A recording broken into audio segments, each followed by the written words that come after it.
நம்மை போல நெஞ்சம் கொண்ட அண்ணன் தம்பி யாரும் இல்லை. தன்னை போல என்னை எண்ணும் நீயும் நானும் ஓர் தாய் பிள்ளை.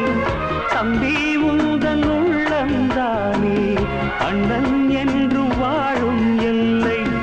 ஒன்றாய் காணும் வானம் என்றும் ரெண்டாய் மாற நியாயம் இல்லை. கண்ணோடுதான் உன் வண்ணம், நெஞ்சோடுதான் உன் எண்ணம்.